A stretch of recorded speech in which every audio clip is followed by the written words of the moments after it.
A história de Caio. Abre aspas. Toda vida nasce de um grito e um choro. O que somos é o que fazemos com isso. Fecha aspas. Caio sabia o poder que as palavras tinham, ainda mais quando eram ditas em voz alta.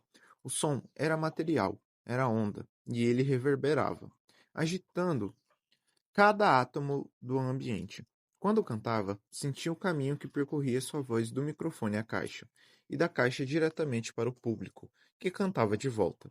Desde a primeira vez que cantou, nunca mais se sentiu sozinho. Sirenes, buzinas, ambulantes e todo o tumulto de sons característicos da mais populosa metrópole do país adentravam a janela do hospital, junto a uma tempestade naquela tarde de outono. Nada disso foi páreo para o volume do choro de Caio, recém-nascido. Mas sua mãe não prestou atenção na sua voz. Ela ainda esperava a chegada de seu marido. Na primeira hora, imaginou um atraso devido ao trânsito caótico em dia de chuva. Na segunda e terceira, ainda tinha esperança, imaginando que algum cliente chamou seu marido de última hora, mas que já estaria chegando. Da quarta hora adiante, ela começou a suspeitar de algum acidente. Uma árvore que caiu devido a um raio, um poste de luz que explodiu, uma enchente, arrastou o veículo com o marido dentro, ou quem sabe algo pior, muito pior. Nos lençóis frios da mãe e na ausência do pai, viveu seu primeiro dia. Os primeiros gritos que tocaram o coração de Caio não foram de suas bandas favoritas, foram de dentro de casa, de quem deveria protegê-lo.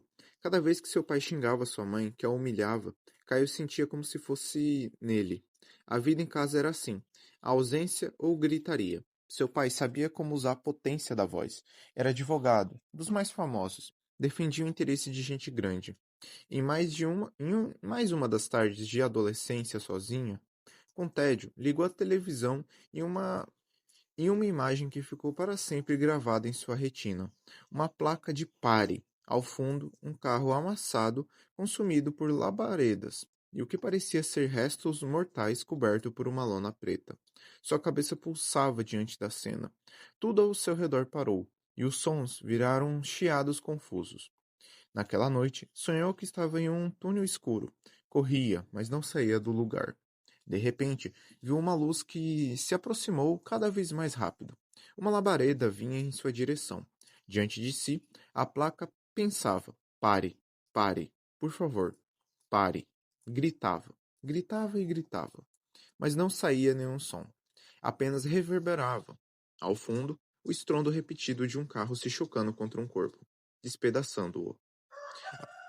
Acordou assustado, com dificuldade de separar sonho de realidade. Caminhou devagar até o banheiro para lavar o rosto. Ao abrir a torneira da pia, ouviu uma voz ao fundo. Desceu até a cozinha.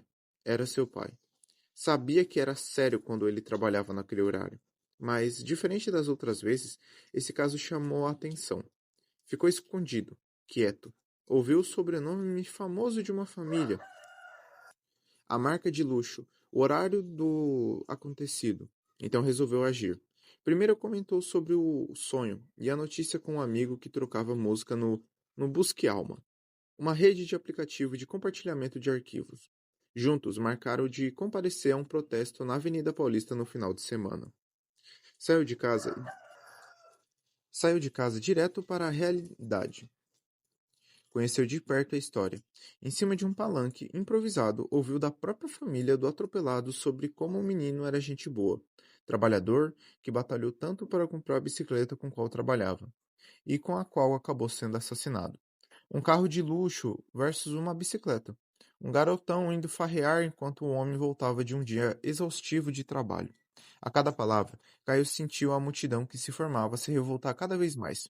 Clamou, junto por justiça. Marchou segurando cartazes de mensagens esperançosas, camisetas estampadas com o rosto do menino.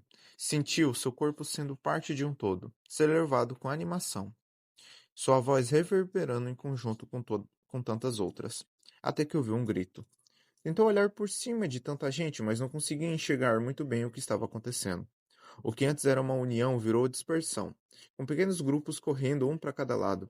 Viu um uniforme, então sentiu a visão turvar, os olhos arderem, a respiração irritada. Foi socorrido por um grupo que o puxou para o lado e o ajudou a lavar o rosto. Em seguida, cobrindo-o com um lenço improvisado, mal deu tempo de se levantar e já estava no chão, gosto de sangue na boca. A pessoa que o ajudou trocava socos com o policial. Algo acordou nele. Não sabe de onde surgiu o primeiro empurrão. A cada soco que dava, recebia três de volta. Mas a dor não importava. Queria apenas continuar revidando. No meio do tumulto, saíram correndo juntos até o final de uma das ruas laterais. E assim, a multidão se dispersou. Cada um para o lado, para suas casas. Depois de tanta adrenalina, coração batendo forte, começou a rir. O grupo riu com ele. Desta forma conheceu Pereba e seu bando. Quis devolver o lenço improvisado, mas ganhou de presente. Abrindo, viu que era a camiseta estampada da banda Snack Knot, numa posição irada. No dia seguinte, a vida continuava a mesma. Irrelevância. Depois de tanta indignação, nada mudou. Resolveu matar a aula e procurar Pereba, que lhe convidou para passar uma tarde em sua casa. Chegando no endereço, descobriu ser mais um dos tantos prédios abandonados em São Paulo. Em uma sala pichada do teto ao chão, conversou com o grupo sobre seus sentimentos em relação ao protesto. Ouviu então sobre outras realidades, as injustiças que passaram despercebidas em sua vida, as violências de um mundo desconhecido, e como tudo o que parecia importante também parecia não valer nada. Caio passou a frequentar o local no final das aulas. Ouviu de Chaga sobre a importância da máscara que cobria seus rostos nos protestos, que não servia só para esconder, mas para mostrar e escancarar a violência sofrida. Ouviu de Remeia as histórias do início do movimento punk, das dificuldades ao longo dos anos, de envelhecer ainda acreditando em seus ideais de liberdade e justiça. Ganhou de Viúva Negra seu primeiro piercing e um convite para uma gig especial de nu metal, perto de uma antiga linha ferroviária. Todo show começa com um acorde. Esse primeiro movimento que coloca todos no mesmo ritmo.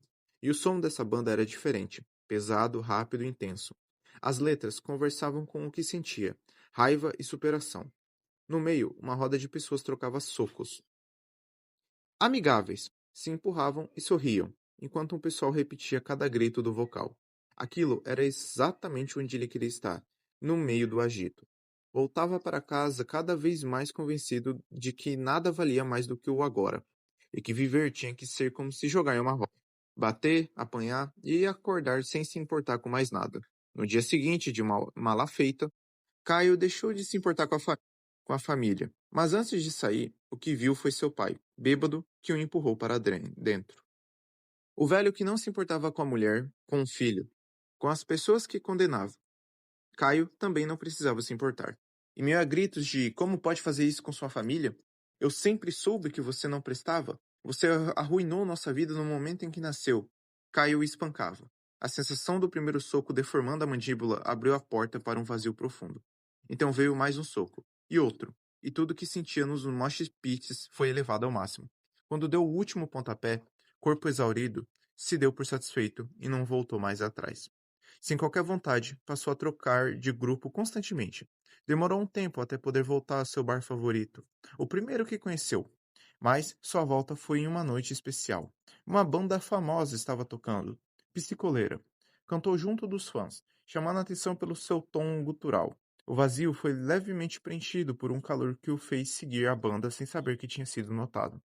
Com o passar do tempo, se tornou perceptível quanto ele era subserviente, sem quase qualquer vontade própria. Praticamente um empregado não solicitado que estava a serviço da banda, para tudo que era trampo simplesmente para poder continuar ouvindo a música. Não tinha ambições, não tinha receios. Algum tempo depois, recebeu um convite inesperado da vocalista: ocupar o lugar dela no vocal. Foi o que ele escolheu. Psicoleira se tornou o seu lugar, a única coisa que tinha algum significado em um mundo de irrelevância. É junto deles que vai dar o maior show de suas vidas. Um show que mudará a história. O mosh pit mais violento que o Brasil e o mundo já presenciou. O primeiro a pular no portal, esse é Caio, vocalista do Psicoleira.